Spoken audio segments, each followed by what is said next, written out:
Hello, everybody, and welcome back here at another BSN podcast here today. Today is Monday, June 13th. Hopefully, everybody's having a day so far and had a good rest of their day yesterday. It is, in fact, Monday, June 13th here today. Coming off another very exciting and packed weekend of sports. It was an interesting weekend for me with my sports teams. Yankees absolutely dominate, played great Friday, Saturday, and Sunday. And the Rangers take a very tough loss on Saturday night to end the season. And this magical run by the New York Rangers, this magical run comes to an end. It was an excellent season. It was awesome. I enjoyed every second of it, even dating all the way back to opening night, anywhere from opening night all the way until Saturday. It was an awesome season with a lot of great moments that, you'll remember for a very long time. A lot of exciting playoff action. I mean, as, us as Ranger fans, we played 20 playoff games, I think, right? We played 20 playoff games. So that was something pretty special. You played 2 7-game series and in the 6-game series that we had against Tampa. So it was a great year. Definitely a tough one to end, and I'll recap Game 6 for whatever it's worth. I know a lot of people have kind of moved on from it since it happened Saturday. Yesterday, as a Ranger fan, it's always the day after is always the toughest part, especially when it's like a late game, and it's like right after the game, you just go right to bed because you're so just upset, and then you get up the next morning, and then you get all, you're looking around, on the news and stuff, and that's all everybody's talking about, is the, you got all these, articles coming out previewing the Stanley Cup. You got, what do the Rangers do now? It's a great season, and it's just like, the next day is always the toughest because it's like, your team's out of it now, everyone's just focused on the Lightning and the Avalanche, so it was tough. It was frustrating, the end of it, definitely, especially the fact that, we scored a goal and 21 seconds later, we let up another goal. You could play the what-ifs back in your head. What if Igor makes that save? You could play what if we hold on to that 2-0 lead. Igor was great. It was the offense that really hurt us in this series. That's really what came down to it. So, and the defense weren't able to generate enough offense, and the defense, allowed Tampa to get a couple really good shots on goal, which no matter how good you are in net, it's going to be tough to stop. So we'll get into that. Yankees, like I said, excellent weekend.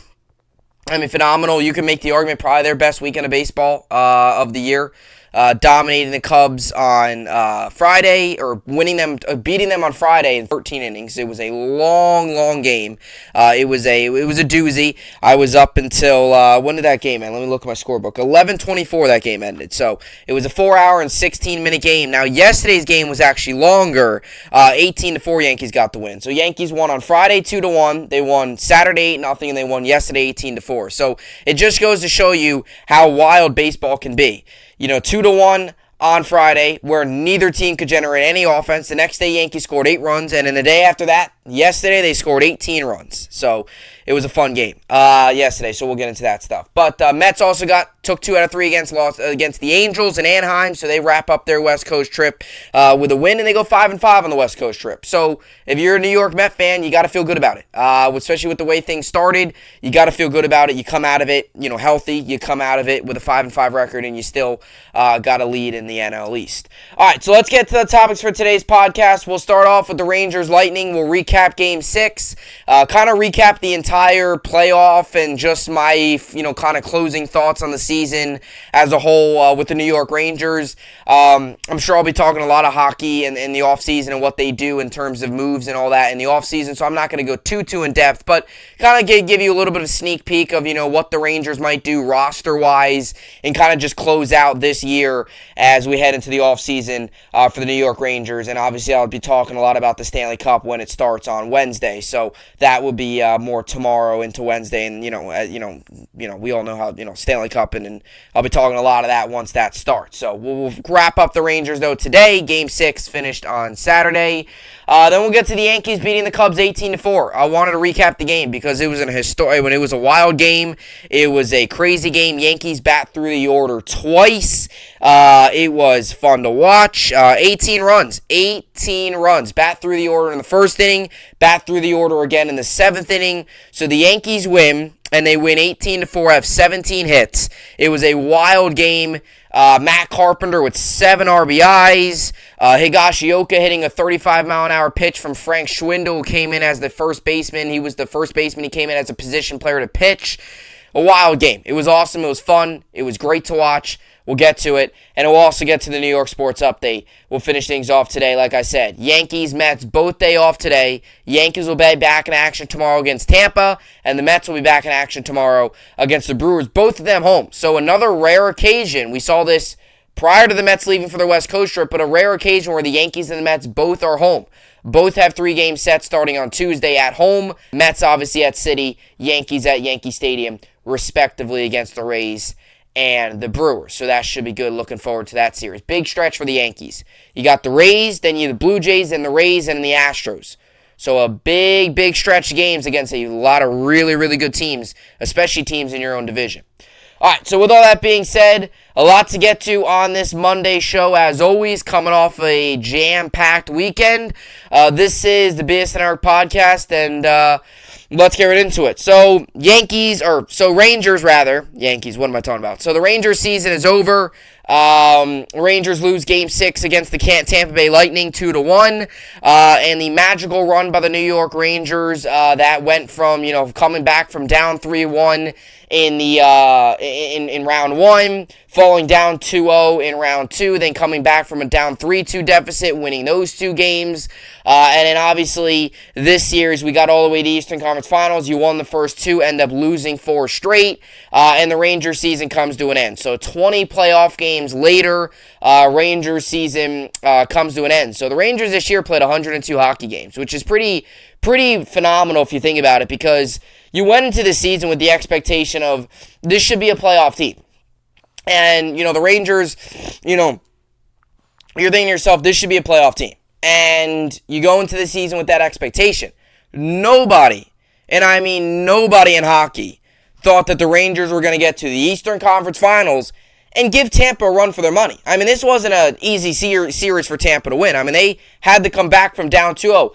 I don't care if, I know Tampa found their game, and I'm sure, let's just say, Tampa and the Rangers series started today. I'm sure Tampa would probably win maybe in 5. But the Rangers still took a 2-0 series lead. And those 2 days of rest, or those 8 or whatever, that 8-day or 9 days of rest that Tampa had, it showed in games 1 and 2. And the Rangers took a 3-0 lead, or 2-0 lead in game 3. They ended up losing that, and that's really where I think the series ended up taking a turning point. You win the first 2 games at home, you win them both convincingly, 6-2, and then 3-2, but that 3-2 win, it was a late goal by the Lightning that put them on top, that put them, down by 1, and then the Rangers ended up stopping them when they had their empty net. So it was a mostly like a 3-1 game, but it was a late goal that made it 3-2. So you score 8 goals on the Lightning in the first 2 games, and then in game 3, you take a 2-0 lead, and that's really where I think this series took a turn for the worst. When the Rangers went up 2-0 and blew that lead and lost 3-2, that I think was the turning point in this series. Because you got to realize something, right? The Rangers going into this series were obviously the underdogs. The Lightning are the more experienced team. Rangers taking that 2-0 lead, they were just about 35 minutes away, probably about 30 minutes away from going up 3-0 on the back-to-back Stanley Cup champions. You don't know how pivotal that would have been for the Rangers. They lose that game. They don't show up in game 4. They lose game 5 on a heartbreaking late goal and in the empty netter. And then they don't really show up for game 6, because I think at the end of the day, what really happened was this Ranger team just ran out of gas. And that's really what I think happened. I don't think this is anything where it was a lack of talent. I think it was just the fact that, look, the Rangers had to play, going into the series, they played 2 7-game grueling series where they had to come back in both those series.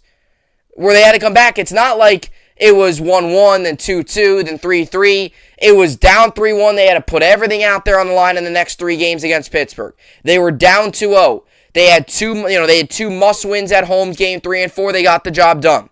Then they had a must-win in game 6. They did that. Must-win, obviously, game 7. They did that. You don't know how much that takes out of a team.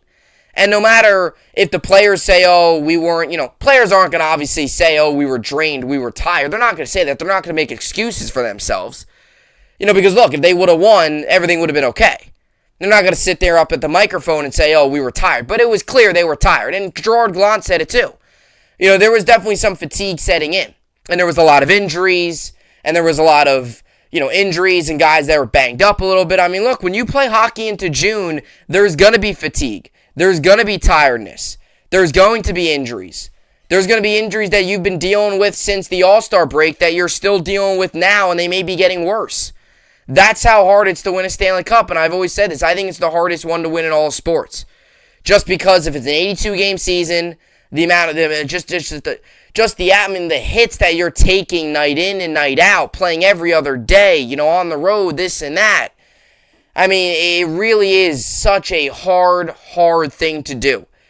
And, you get past the second round, you're only halfway there. That's another crazy part about it. Because you get past the second round, you're only halfway to your goal. And I don't like Ray Ferraro. I wasn't a big fan of him.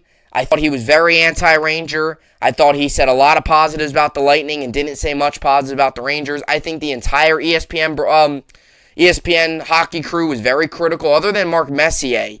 I think Steve Levy was very critical of the Rangers. I think a lot of guys were really beaten down on the Rangers throughout the postseason. And the Rangers kept on winning, and they kept on, they kept on really not believing in the team. But I have to admit, Ray Ferraro did make a good point. When you get through the second round, I mean, when you get through the second round, you're only halfway there. You're 8 games in, you got 8 more to go.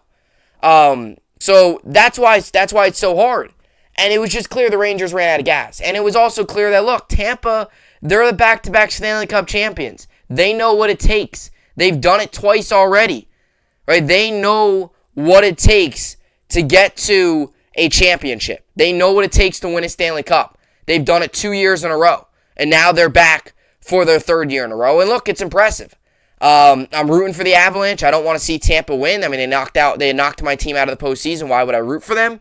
I also thought they had some dirty hits on Igor that they didn't really like, and I would like to see Avalanche, lay some hits into guys like, Perry and Maroon and guys like that. I think they deserve to get, out-toughed a little bit. And I hope Avalanche do. And Avalanche, obviously, I think going into that series, experience-wise, they give it all to Tampa.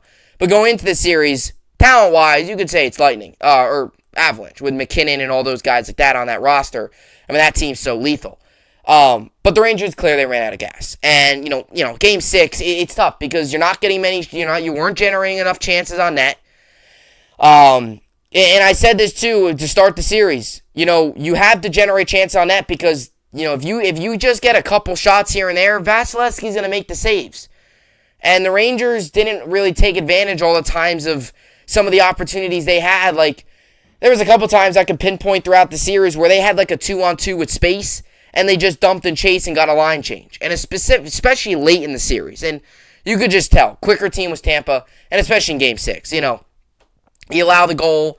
Igor makes some excellent saves. You allow the goal, midway through the second period with Stamkos, which probably Igor 9 times out of 10 makes that save. That was obviously not one of the 9 times. It goes in. It is what it is. Rangers then bounce back late in the third.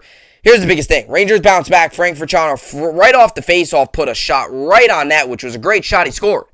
21 seconds later, the Stamkos scores again. You can't do that. That's something that, you can't do. And the Rangers need to improve on that going into the offseason. Because you can't possibly score goals. And then the Rangers did this so many times. They scored, and then they would let up another goal 2 minutes later, or even 21 seconds later, or they would take like a costly penalty a minute later. Like when you score a goal, that's your opportunity to completely keep pounding, keep going, keep applying pressure. You score a goal against Tampa, if you keep applying pressure and start being physical the final 5 minutes of the game, you have an opportunity to take a 2-1 lead. Boom, you go back home, series tied, and we're looking at how the game changed in just a matter of 2 minutes. But instead, the Rangers did a lot of score. They scored, and then they backed off, and, kind of, with light, we tied the game. All right, we tied the game. Let's back off a little bit. We don't have to be as high pressure. And then they let up a goal, and it was bad. I mean, it was a 2-on-1. it wasn't good. And Igor could have gloved it, but you can't. Igor was great. I mean, and that's something that's positive to take. Igor was phenomenal in the series, and Igor got better throughout the postseason, which is something that's really promising. Because I know a lot of people in the Pittsburgh series got really worried after games 3 and 4, how disastrous they were. One of them, Georgiev, needing to come in. I know people were worried about those, but with Georgiev needing to come in those games, I know people were worried.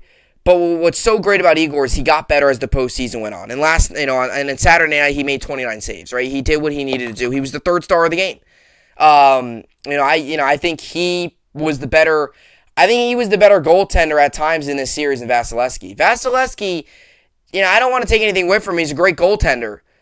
But he didn't need to make a ton of saves, and that was the issue. Rangers didn't put enough pucks on net. Vasilevsky didn't need to make a ton of saves.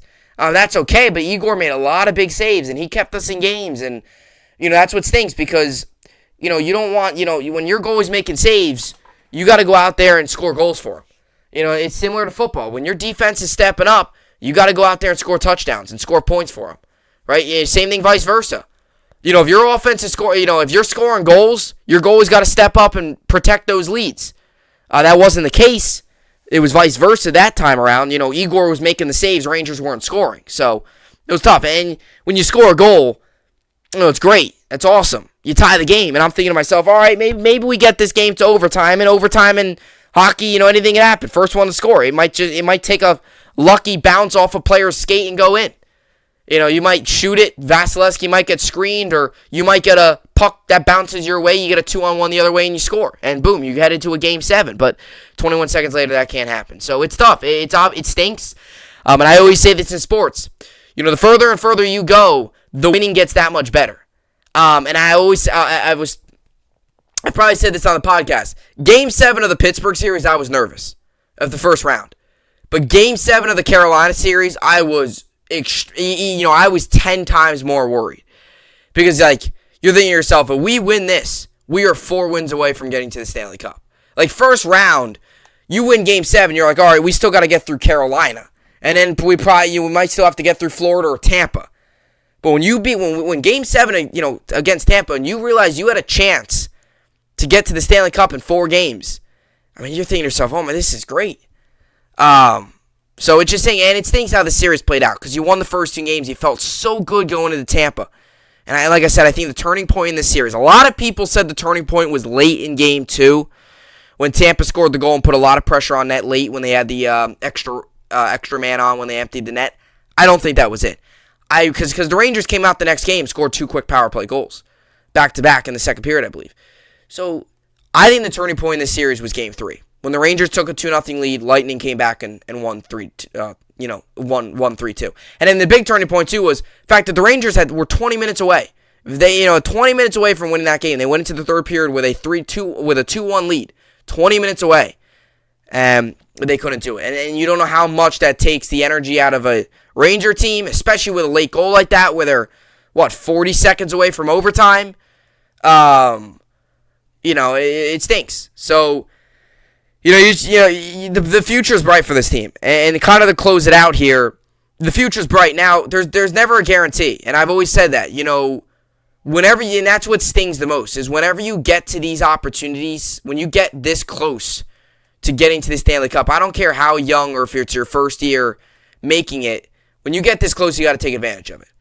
Rangers didn't get there. It's tough. It stinks. They were 2 games away. They were 2 wins away. It was clear that the fatigue set in. But I will tell you that the future is bright for this group. I mean, it is. This was valuable playoff experience for a lot of these guys. And you just got to hope that this is the start of something special. That this is the start of a 5-10 year run of hopefully multiple Stanley Cups. Because you got a lot of guys that are going to be here for a long time. Including Igor Shesterkin. He's going to be a guy that's going to be here for a long time. And if he keeps playing like this, and I'm not going to, I don't want to already call him a Hall of Famer, but if he keeps playing like this, he'll be up there in the rafters with Ricker and Lundqvist. Like I said, he's only in, I don't want to go all the way out there. I'm just saying that the future's bright. You can never sit here and say, though, they'll be back. They'll make the Stanley Cup. You can't say that because, look, I use many teams as an example. Like people saying the Bengals are automatically going to be back to the Super Bowl. You can't say that. You don't realize how hard it's to get there.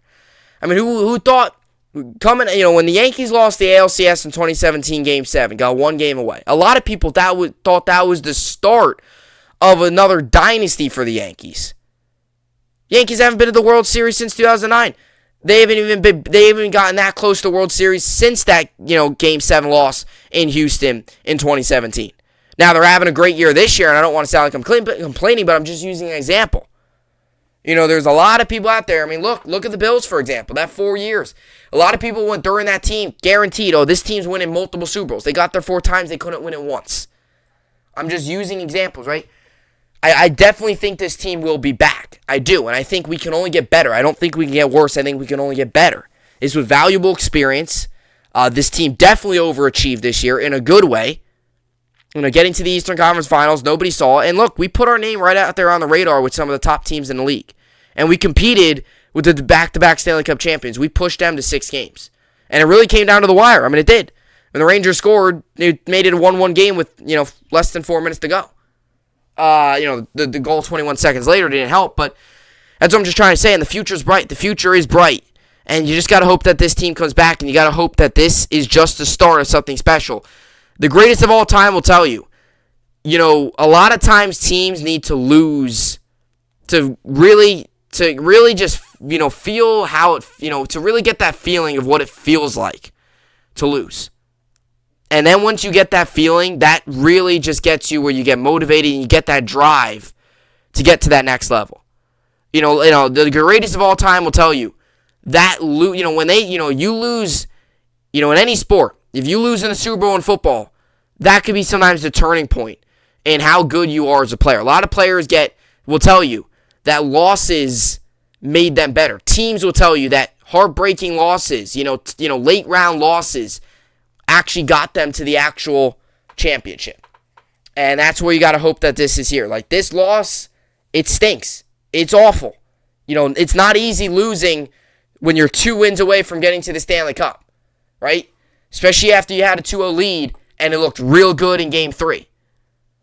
But sometimes you need to feel this before you get to that next level of ultimately getting to the Stanley Cup. I mean, look, the Avalanche they've had a couple of really tough losses the past couple of years in the postseason. They know what it feels like. They took all that, and now look at them. They're in it. So the future is bright, and there are definitely some roster decisions that you're going to have to make. What do you do with Strome? What do you do with Kopp? Those are some of the big guys they're going to have to look out for. But the core's in place. The future is bright. And if you're a New York Ranger fan, it was a great season. It was awesome. It was a fun ride. I mean, it was awesome, tuning in every night. Throughout the season, especially in the postseason, watching, tuning in 8 Eastern every night, with your Ranger jersey on and, all that stuff. It was great to see playoff hockey back in the Garden and back in the Garden for a long time. With it being, back in the Garden for the first time in a long time. So, it's tough the way it ended, but the future's bright, and you just got to hope that this is the start of something special. Hopefully a run like the Lightning have, where they win multiple Stanley Cups, and they're kind of the team to beat in hockey, and that's where you gotta hope where it's going to take you. And it was great, too, to see, and that's what makes it tough, too, is, it was great, too, the whole city, the whole city hasn't really had this much excitement around a team in a long time. I mean, the Knicks have been terrible. Jets or Giants haven't provided any excitement. This was truly something where the city kind of gathered around, a team and kind of all pulled for them. Everybody, everybody from all fan bases, Yankee, Met fans all kind of pulled for them. Everybody kind of came together and was all in on the Rangers. The viewing parties around New York City, the packed house and the Rangers, all the bars and all the people watching, all the fans' reactions. It was an awesome run. It was great, and that's why it stinks, and that's why I've always said this in sports. This is why I'm so glad that I root for 4 sports, and I'm not just strictly nailed to one sport. Because now that the hockey season's over, I got a baseball team that I'm rooting for that's the best team in baseball right now and absolutely dominated the Cubs yesterday, made them look like a little league team. So it's tough for the Rangers, but future's bright, and you got to hope that this is the start of something special. And I truly do believe with this core of guys, it definitely can be the start of something special as long as these guys stick together and continue to improve and get better. And hopefully this is the start of of something special for this group. So it was fun while it lasted, but it is now over, and now my focus completely shifts onto the New York Yankees, and we're going to get to the New York Yankees starting right now. Yankees sweep the Chicago Cubs, get the weekend series sweep after a wild game on Friday night in which the game went to 13 innings. Neither team could hit with runners in scoring position, but the Yankees got the win with a Jose Trevino pinch hit walk-off single. And then you had Saturday actually, where the bats came alive, hitting, 6 home runs. Judge, Stanton, Rizzo, Glaber, all those guys stepping up. And then you had yesterday where Matt Carpenter, who did not have a job to start this year, had 7 RBIs yesterday and 2 home runs. And the Yankees won 18-4. We'll get to that much more, and why the Yankees are, without a doubt, continue to show us the best team in baseball.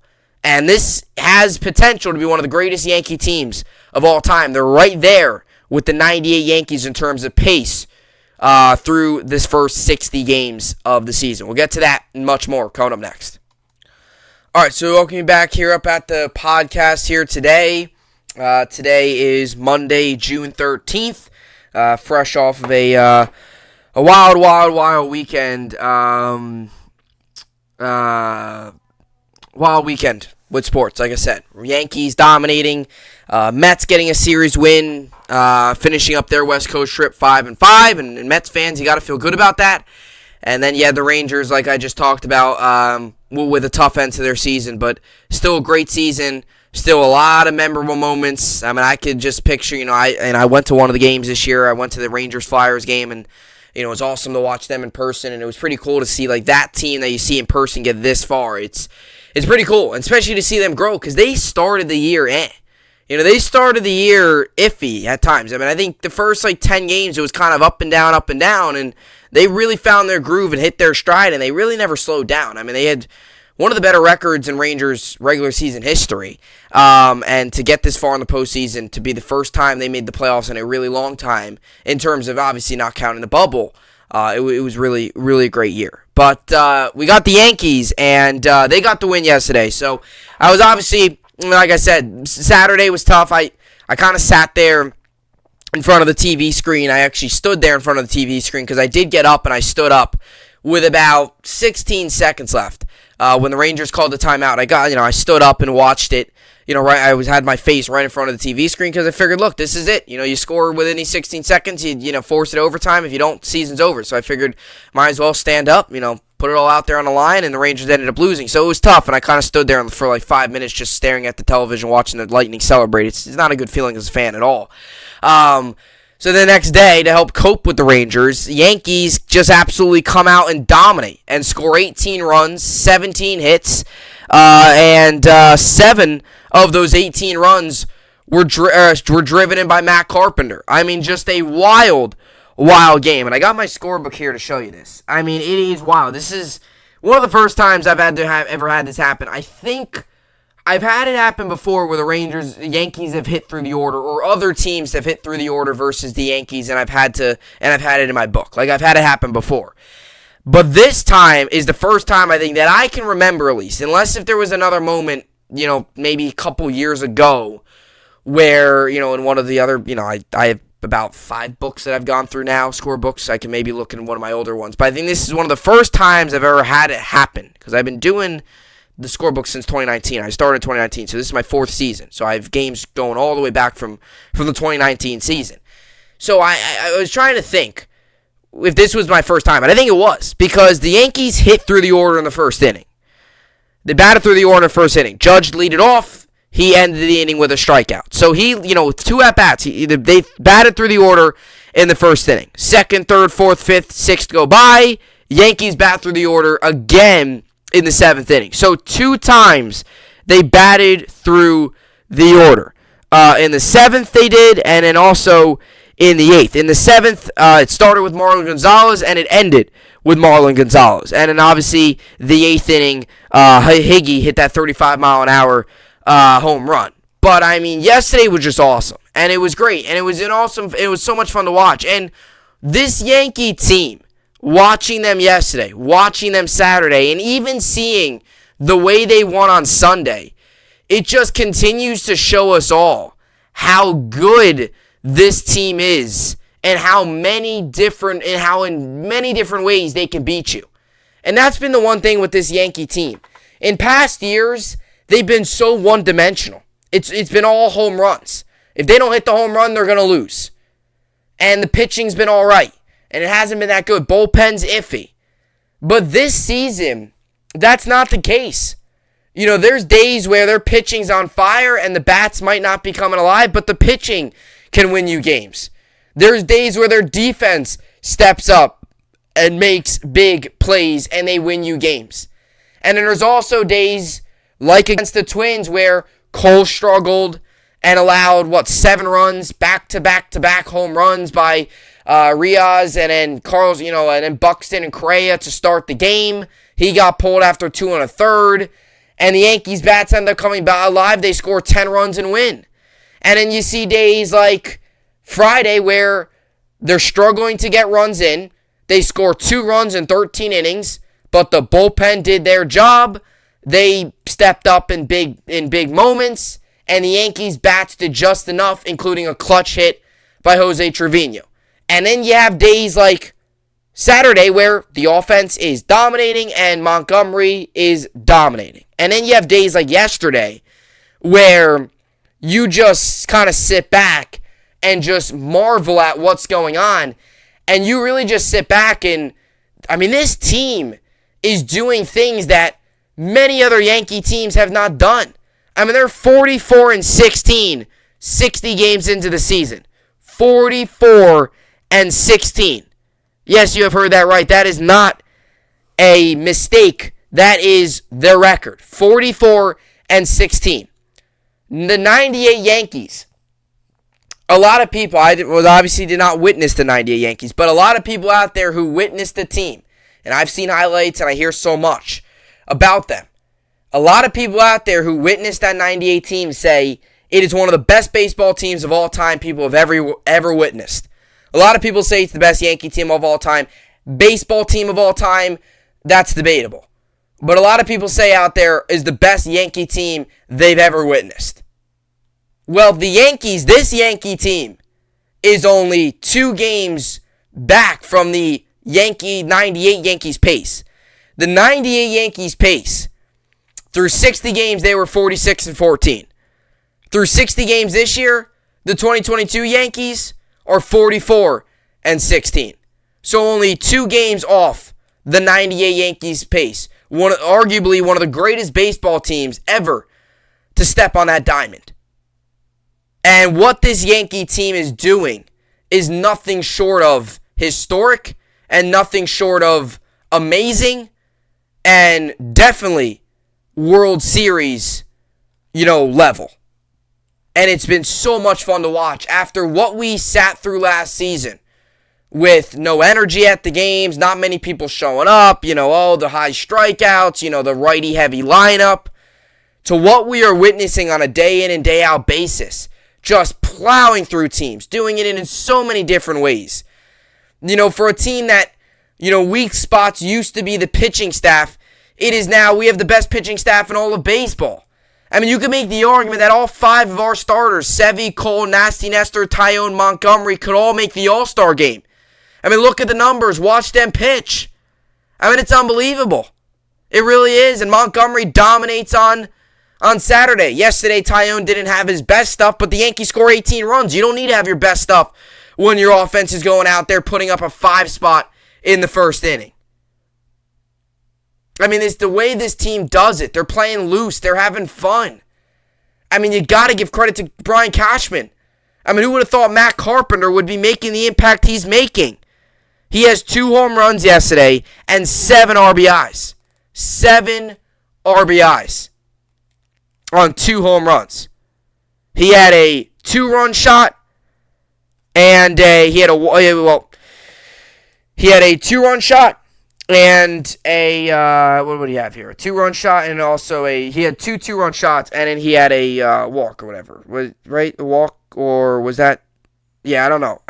Did he have? Yeah, he had a walk too. 7 RBIs yesterday for Matt Carpenter. 3-run shot, 2-run shot, and he also walked in. He also got a walk. I mean, what this guy is doing is just phenomenal. I mean, it's amazing. It really is. I mean, you got to give credit to Brian Cashman because he just finds a way to bring in guys like Carpenter off the side of the street, a guy who got released from the Texas Rangers minor league team. The Texas Rangers minor league team we're talking about here. You bring this guy in, a lefty bat who is very old, wasn't showing much, was out of his prime, was really struggling with the Cardinals. He was, by the way, he was once a very good player. This isn't no, guy that's had no experience. No. He was with the Cardinals, had great success, was an all-star. I mean, he was excellent with the Cardinals in his prime years.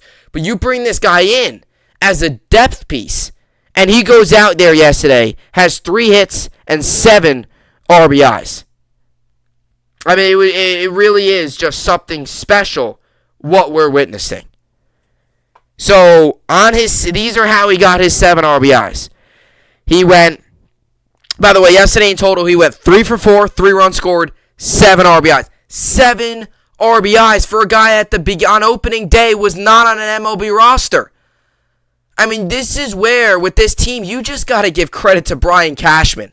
And I know as much as I bash him on the show, and I always say this in sports, as much as I'll bash people and yell at coaches and general managers or whatever, I will give you credit when you're doing the right thing. And I mean, Cashman is clicking all the right buttons right now. And he's one of the biggest reasons for this team. He brought in Falefa, who's been a nice piece. He brought in Carpenter. He brought in, these nice bullpen pieces, right? He brought in, these guys, they believed in nastiness there. Right? You look at the bullpen, and you look at guys, you got to look at, Matt Blake, too, with this pitching staff.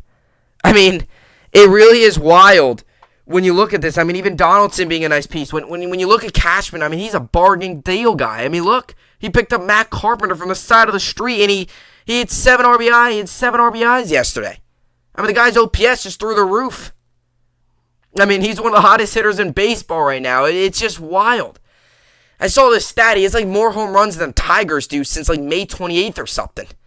I mean, it's just so much fun to watch. And this team is special. And when you watch all the things that they can do and the ways they win, and no matter what you throw at them, they do it. And they could come right at you with a curveball of their own. And Matt Blake for what he's done with this pitching staff and bullpen. Brian Cashman for the small pieces that he's brought in that are making huge impacts. I mean, you just got to, even Aaron Boone, I mean, give him credit. Obviously, he set the tone early in the season in this locker room. He obviously, players are buying into what he's preaching. Whatever he's doing as a manager, keep it up because you're clicking all the right buttons as well. I mean, this Yankee team is historically good. I mean, this Yankee team is right on track with the 98 Yankees, one of the greatest baseball teams to ever play the game. This team is special, and it was shown again yesterday. And another thing that's so great about this team is they're taking care of business. They're beating the really good teams, and they're dominating the teams that they should be dominating. I mean, the Cubs right now are 23-36. They went into yesterday's game 23-35. They went into the series 22-33. Or 23-33, rather. They got swept. You were supposed to sweep the Cubs. You were supposed to win the series. Yankees did that. So let me give you the inning by inning here. 5 runs in the first, 3 in the second, 2 in the third. It was 10-1 by the top of the 4th inning. Then they put 2 in the 6th, 5 in the 7th, 1 more in the 8th. Obviously did not bat in the bottom of the 9th. The Yankees yesterday finished with 18 runs, 17 hits, 1 error, and 6 left on base. And it's pretty wild. They had 6 left on base. And the day before, they had 17 left on base. It just shows you how baseball, how baseball can be. One day, you're dominating, you got everything going, and the next day, one day you can't, score a run. and you can't drive a guy in, the next day you're scoring 18 runs.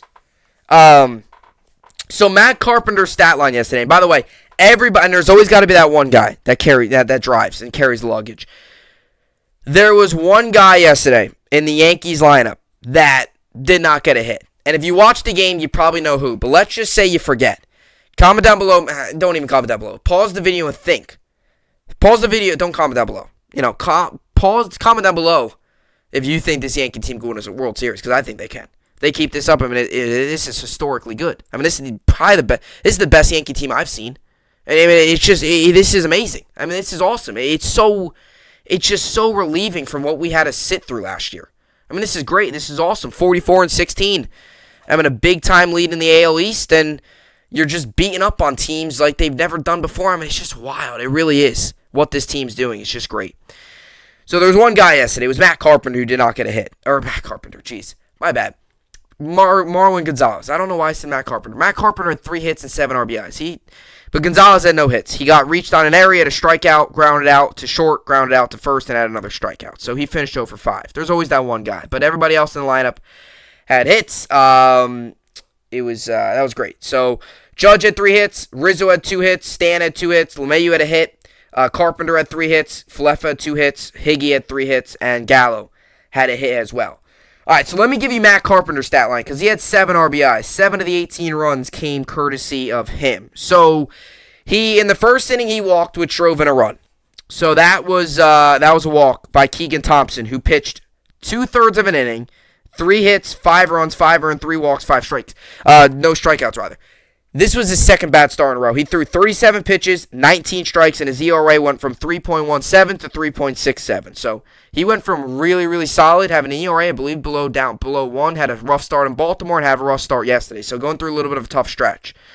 Now, Carpenter then came up in the second inning. He had a home run. So that was 2 RBIs there.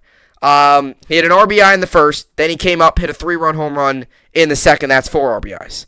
Then in the sixth, he had a 2-run home run. That's 6 RBIs, driving in Rizzo. His home run in the second, he drove in Stan and LeMahieu. And his home run in the sixth, he drove in Rizzo, who got on by a single. And it advanced on LeMahieu's single, who got caught going and trying to go for second, trying to leg it out into a double. So that was 6 RBIs. And then his 7th RBI came in the 7th inning when he hit a double, which got Rizzo home, who also hit a single and advanced on the Stanton single. So, Carpenter, that's where he got his 7 RBIs from. A walk in the first, a 3-run homer in the second, a 2-run shot in the sixth, and a RBI double in the 7th for his 7 RBIs. So, he finished the day with 2 home runs and a double, 3 runs scored, 7 RBIs, and 4 at-bats. So, that was pretty wild. And, this is a guy that's bat's just built for Yankee Stadium. I mean, he's a lefty bat with power. And I was reading and I heard about it, and supposedly he's swinging a lighter bat. He switched to a lighter bat because he was trying to figure out, because he was batting like 186 with the Cardinals when they got rid of him. And, it looks like, he's getting old, his career's over. So he was looking for another bat. And he found a lighter bat. He was looking to how to get better at hitting. He was trying to contact everybody, and, somebody recommended him a lighter bat, and it's working. It is working, because this guy is one of the hottest hitters in baseball right now. And it's not even, I'm not joking. He is. When you have 7 RBIs in a game, it's just wild. The other RBIs came from Rizzo had 1, Stan had 3, Falefa had 3, Higgy had 2, Gallo had 2. So those were all your RBIs came from. So that's where it came from. And by the way, who scored runs yesterday?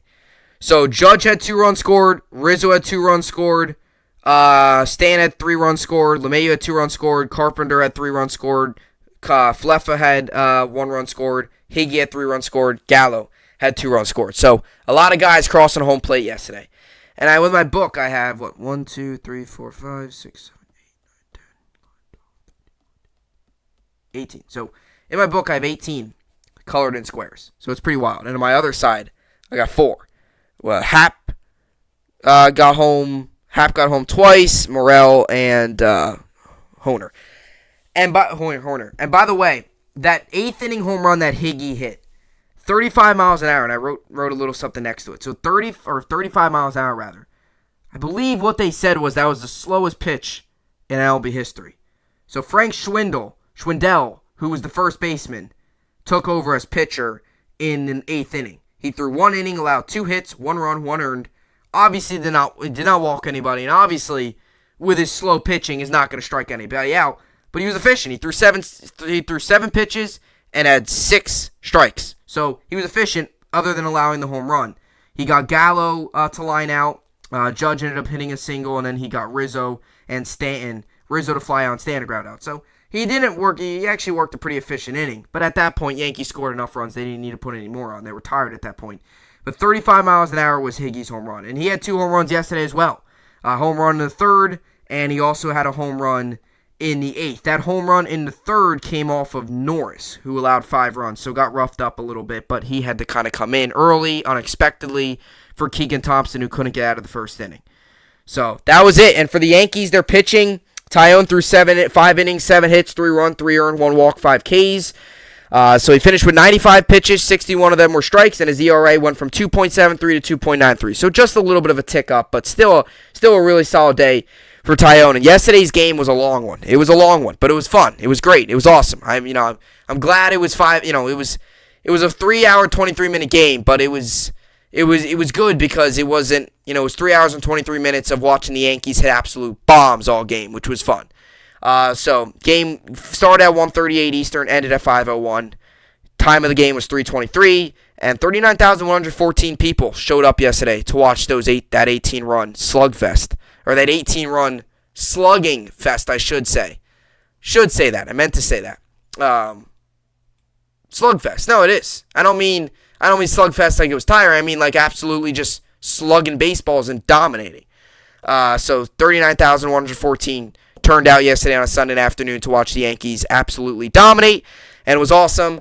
And now the Yankees get ready to face up against the Rays, Blue Jays, Rays, and then the Astros for a big stretch of games coming up. Rays start at Yankee Stadium tomorrow, Tuesday, for a 3-game set Tuesday through Thursday. So a lot of action going on here. Yeah, the 12-inning game, which was a lot, and I have 15 innings available on here. I used the Bob Carpenter scorebook. It's an excellent scorebook. Awesome. Does a great job with it. So I have 15 innings on here. So it was funny because the 9th inning was on top of the 11th inning. That's because they hit through the order twice. So 9th inning turned into the 11th inning. Obviously, they never hit in the 9th inning because they didn't need to. They were winning by 14 runs. But it was a great day. It was awesome. A lot of fun. And something you don't see often. Anytime you see those offensive explosions, those are always the games you want to remember because those are always the special ones. All right, so let's finish things off here on the podcast here today. Not much going on tonight with a lot of baseball teams obviously being off on a Monday. It's a travel day, usually a day off coming out of the weekend. But we'll start off with the NBA because you got the Warriors and the Celtics tonight, Game 5. Series tied at 2-2. So it shifts back to Golden State for Game 5, and the Warriors and Celtics are tied 2-2. Warriors are 4-point favorites, and the over/under is set at 210.5 tonight's game because on 9 p.m. Eastern on ABC. And the baseball games that are on tonight, both New York teams are off, so. But you do have the Nationals, Braves, Phillies, Marlins, Orioles, Blue Jays, White Sox, Tigers, Pirates, Cardinals, Astros, Rangers, Padres, Cubs, Reds, Diamondbacks, Royals, Giants, and the Twins, Mariners. And the NHL Stanley Cup will start on Wednesday, so we'll preview that more as the week goes on and that series gets started. As for fantasy baseball, I'm currently 8-1. I got the win last week in my main league, my money league. So I won 414 to 367. So I am on a 7-game win streak, and I am now 8-1, and I still stand first on top of the playoff bracket. So that's going good. No pitching today for that league, and my other league, no pitching either. But I did win last week, so I'm 6-3, and I currently stand as the 3 seed in the playoffs. And I'm on a 3-game win streak, so going good there. In my money league, by the way, I have a very good chance of making the playoffs, 98% chance. So it's going good. Definitely the best season so far. Last season, my first year playing, I did well. I came in second. This year, it's looking even better, which is great to see. It's just a great baseball season so far with the Yankees dominating. Fantasy baseball going well. It's it's been an awesome start to the 2022 baseball season, and that's great because for a long time there, we didn't even know if we were going to have baseball. So it's great. It's great that it's going, and it's been a very successful season, especially for both New York baseball teams, and myself with fantasy baseball and the New York Yankees. So a lot going on there. That will do it for the podcast here today. Another good podcast in the books. We will recap tonight. You got the Warriors Celtics, so we'll recap that tomorrow. And then, and then we'll get you all that good stuff as the Yankees and the Mets and all, they continue their seasons tomorrow with the Rays and the Brewers coming into town, respectively, against the Yankees and the Mets. So that will do it for today's podcast. As always, I will see you all back here tomorrow. Hope you enjoyed it, and thanks for watching.